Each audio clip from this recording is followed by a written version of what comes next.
Aquí, y también siempre, recordamos que el artículo 59 establece las circunstancias judiciales. No es una cuenta automática, ¿verdad? O sea, una cuenta aritmética, pero en este caso, en el caso en cuestión, las circunstancias judiciales son desfavorables para el acusado. Y siendo desfavorables para el acusado, la pena debe fijarse por encima de la pena mínima. La pena básica debe fijarse por encima de la pena mínima.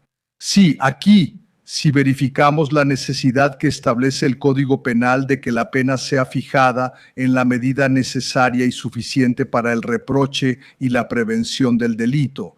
No hay ninguna duda de que siempre la coacción en el curso del proceso es un delito grave contra la administración de la justicia.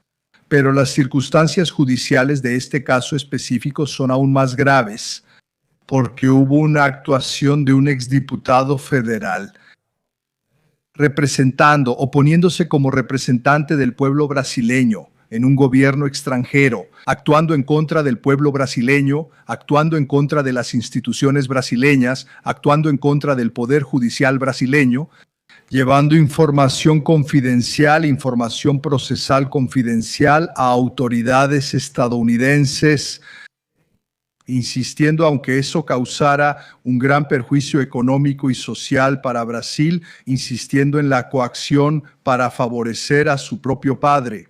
Entonces, si analizamos las circunstancias judiciales, la culpabilidad del acusado resulta extremadamente elevada. Así, presidente, dentro de esas circunstancias, la pena es de 2 a 4 años, fijo la pena base inicial en 2 años. Y 2 años, 6 meses y 30 días de multa. Cada día de multa es por el valor de 2 salarios mínimos.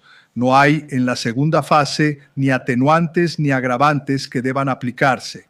En la tercera fase A, que trata del artículo 71 delito continuado, se verifican como mínimo 9 conductas, o sea, son varios delitos obviamente en continuidad delictiva, pero son 9, como mínimo 9 momentos en los que hubo la ejecución del delito de coacción en el curso del proceso. Por eso entiendo que debe ser ampliada, aumentada la pena en 2/3. El delito continuado permite un aumento de hasta 2/3, aumentando entonces la pena en 2/3, llegando a la pena final. 4 años y 2 meses, 50 días, multa cada día, multa por el valor de 2 salarios mínimos.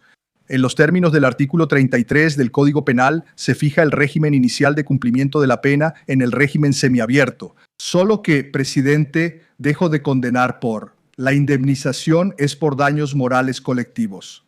Una vez que esta primera sala ya estableció en juicios anteriores la necesidad de que la acusación señale específicamente los daños, el monto es... Y en el juicio, incluso un juicio paradigmático, un juicio relacionado con el homicidio de Mariel y otras víctimas, sí, dejamos claro eso, la necesidad de señalar cuáles son los daños, dónde y cómo debería ser la reparación. Eso no se hizo, entonces dejo de fijar. Sí, además, presidente, en los términos de la Ley Complementaria 135 de 2010, conocida como la Ley de la Ficha Limpia, que modificó la Ley Complementaria 64 de 90 sobre las inelegibilidades. Declaro la inelegibilidad del acusado. Es en los términos del artículo, inciso 1, letra E, punto 1. Son inelegibles aquellos condenados en sentencia firme o dictada por un órgano judicial colegiado, como es el caso, desde la condena hasta que transcurra el plazo de 8 años después del cumplimiento de la pena.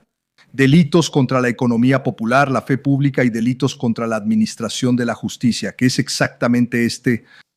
Entonces, a partir de esa condena no es necesario que la sentencia sea firme. A partir de esa condena, por la primera sala, que es un órgano colegiado, el acusado queda inelegible de forma inmediata hasta que transcurra el plazo de 8 años después del cumplimiento de la pena. Además, señor presidente, con base en el artículo 92, inciso 1, letras A y B, declaro la pérdida del cargo público. El Código Penal establece que es efecto de la condena, de la sentencia penal condenatoria, la pérdida del cargo, función pública o mandato electivo. Aquí, en el caso del mandato, ni siquiera hay necesidad de analizar, porque, como dije, el 18 de diciembre del año pasado, la propia Cámara de Diputados declaró la pérdida del mandato de Eduardo Bolsonaro debido a que se ausentó más de un tercio de las sesiones durante el año legislativo. Pero el acusado Eduardo Nantes Bolsonaro es escribano de la Policía Federal. Incluso hay un proceso administrativo disciplinario en curso en la Policía Federal debido a que él no se presentó a trabajar. Fue condenado a una pena privativa. Es de libertad superior a 4 años. Eso ya por sí solo entraría en el artículo 92, 1b. Pero aquí sí, en algunos casos eso ocurre. Sí, él encaja, su situación encaja en las dos hipótesis de pérdida del cargo. Es porque el artículo 92, inciso 1, letra A, determina que la pena privativa de libertad por tiempo igual o superior a 1 año en los delitos cometidos con violación del deber para con la administración pública, que es exactamente este caso. Entonces, él entraría aquí, pero también está en la letra B, que prevé automáticamente para cualquier delito penas superiores a 4 años. Es la pena que propongo, 4 años y 2 meses. Entonces, presidente, ante lo expuesto, ¿verdad? Sí, ya rechazamos las cuestiones preliminares, juzgamos procedente la acción penal y ahora voto en el sentido de condenar al acusado Eduardo Nantes Bolsonaro como incurso en las penas del artículo 344 del Código Penal combinado con el artículo 71 también del Código Penal, delito continuado, a la pena de 4 años y 2 meses de reclusión para iniciar su cumplimiento en régimen semiabierto y multa de 50 días, multa en el valor de 2 salarios mínimos, ya que la situación económica del acusado lo permite. Exdiputado federal sí tiene cargo público hasta este momento y además, como ya es público y notorio, habiendo recibido millones por PIX de su padre, a quien estaba intentando favorecer en este juicio. En esos términos, además, le pido a la presidencia de la sala que, inmediatamente terminado el juicio, como dije, no hay necesidad de que la sentencia sea definitiva. Se oficie a la presidencia del Tribunal Superior Electoral en los términos de la Ley Complementaria 64 para que conste su inelegibilidad.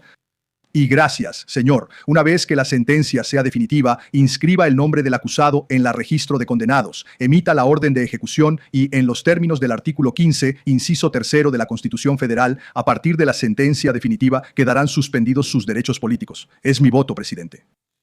¿Cómo vota eminente ministro Cristiano Sanín? Señor presidente, renuevo mis saludos. Y de la misma forma que el eminente relator, ministro Alexandre de Moraes, expuso ahora en su voto acerca de la dosimetría, yo llegué a la misma pena a partir del artículo 59 del Código Penal. También fijé el régimen semiabierto a partir del artículo 33, párrafo segundo, inciso A, línea B del Código Penal. Y también entiendo que no procede la sustitución de la pena privativa de libertad por penas restrictivas de derechos, teniendo en cuenta la aplicación objetiva del artículo 44 del Código Penal. Entonces, por estos fundamentos, adhiero íntegramente al voto del eminente relator. Presidente, también hice constar en mi voto la dosimetría que coincide con la del ministro Alexandre de Moraes, y ahora acompañada por el ministro Sanín. Por lo tanto, también fijé el régimen inicial de cumplimiento de la pena en el semiabierto, en los mismos términos en cuanto a la inelegibilidad. Por lo tanto, adhiero íntegramente al voto del ministro, como dije, con el voto escrito que será anexado. Por mi parte, me adhiero a la posición mayoritaria ya formada, aunque mi dosimetría sería un poco diferente, tanto en lo que se refiere a la pena privativa como en relación a la pena de multa. Pero, en este caso, en atención a la deferencia al colegiado, mi dosimetría llegaba a 4 años y 6 meses, por lo tanto, la pena de multa es un poco mayor. pero en razón de la propuesta de su excelencia, el eminente relator, yo me adhiero en deferencia al colegiado y por eso proclamo el resultado. El tribunal, por unanimidad, condenó al señor Eduardo Nante Bolsonaro en los términos del artículo 344, combinado con el artículo 71 del Código Penal, a una pena de 4 años y 2 meses. En los términos del voto del relator, también lo condenó a 50 días multa, siendo cada día multa por el valor de 2 salarios mínimos. El tribunal, de igual manera, por unanimidad, fijó el régimen semiabierto para el inicio del cumplimiento. El tribunal rechazó la solicitud del Ministerio Público en lo que se refiere a la indemnización por daños morales colectivos. Sí, por falta de fundamentación en la petición que dio inicio al proceso penal. Sí, continuando, el tribunal estableció y reconoció el efecto legal de la inelegibilidad conforme a la legislación, la ley complementaria 64, así como la pérdida del cargo permanente que el acusado mantiene en la Policía Federal. Como consecuencia de esta proclamación, el tribunal expedirá inmediatamente un oficio al presidente del Tribunal Superior Electoral para consignar la inelegibilidad. Después de que la sentencia sea firme, se incluirá al señor Eduardo Bolsonaro en la lista de culpables, se expedirá la guía de ejecución, así como también la suspensión de los derechos políticos.